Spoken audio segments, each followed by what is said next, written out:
Мы никому не проиграли. Как Плющенко отказывается признавать поражение своих фигуристок. Плющенко мастерски оправдывает неудачи своих учеников. Но разве для этого нужен тренер? Практически ни одно поражение учеников Евгения Плющенко в этом сезоне не обходится без скандалов.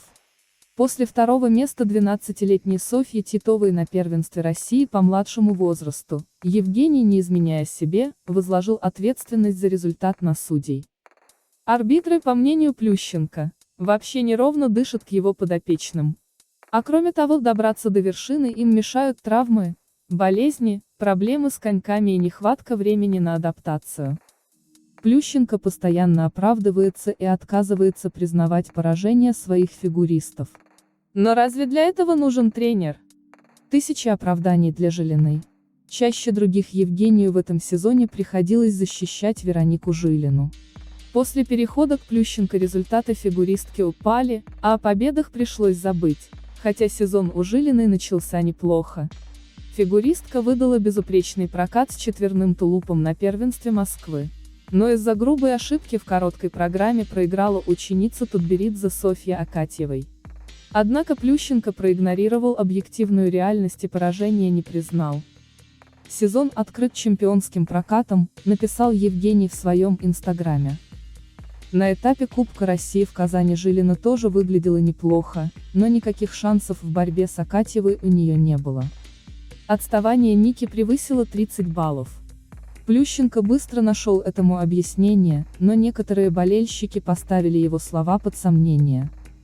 «Ника, ты большая молодец, горжусь, что у 12-летней девочки такой характер. Боец, незадолго до стартов ты победила вирус», – писал Евгений. Для поражения на заключительном этапе Кубка России Плющенко тоже нашел причину.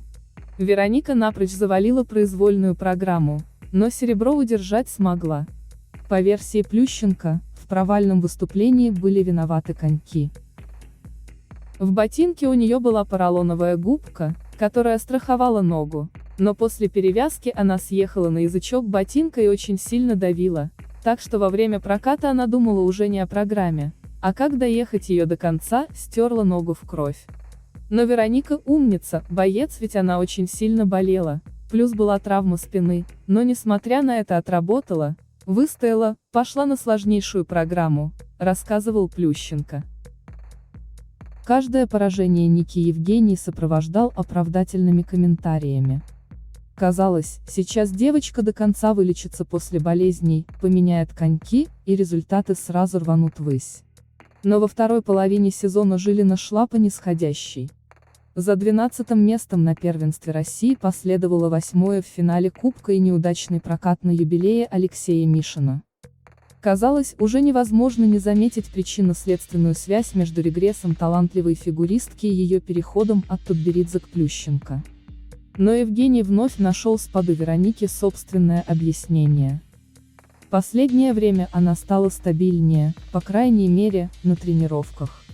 Но Веронике нужно время, чтобы адаптироваться к новым условиям после смены тренеров, школы, говорил Евгений. Алена попала к нам в сложный для нее период. Неудачно сложился сезон в Академии Плющенко и у Алены Косторной. Девушка перестала быть номером 1 в мире, а чуть ли не каждый ее прокат вызывал чувство разочарования. Евгений же постоянно акцентировал внимание на том, что у Алены проблемы со здоровьем. Тренер подчеркивал, что Косторная пришла к нему в нулевой форме и с травмами. Разговоры о повреждениях Алены шли весь сезон. Фигуристка снималась с соревнований, а если и выступала, то без 10-й доли былого великолепия. Она заболела вирусом, а потом случилось осложнение. Алена попала к нам в сложный для себя период. 2 месяца болезни, почти 2 месяца без тренировок, это очень тяжело, ну и жесткий пубертат. У нее и сейчас есть проблемы со здоровьем, и она это знает, говорил Плющенко уже после ухода фигуристки. Я тоже был странным образом вторым. Главным поставщиком первых мест для Академии в этом сезоне была Софья Титова. Именно с ней Плющенко связывал свои тренерские надежды еще до скандальных трансферов Трусовой, Косторной и Жилиной. Весь сезон Евгений поздравлял спортсменку с успехами, дарил дорогие подарки. Но под конец сезона начинающему тренеру пришлось искать оправдание для Титовой. Софья уверенно выступила на первенстве России по младшему возрасту, но из-за преждевременно исполненного каскада лишилась надбавки. Этих баллов ей и не хватило для победы. Софья после оглашения результатов горько расплакалась, а вскоре в ее инстаграме появился критический пост в адрес судей. Плющенко поддержал свою подопечную и сравнил ее ситуацию со своим поражением на Олимпийских играх в Ванкувере.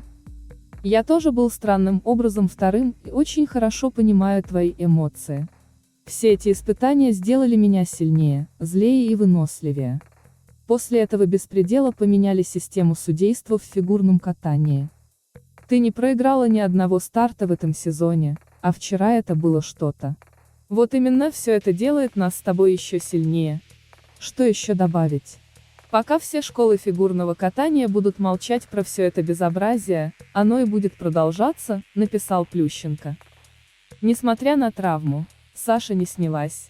В случае с Александрой Трусовой основные недовольства Плющенко были связаны с заниженными оценками Саши.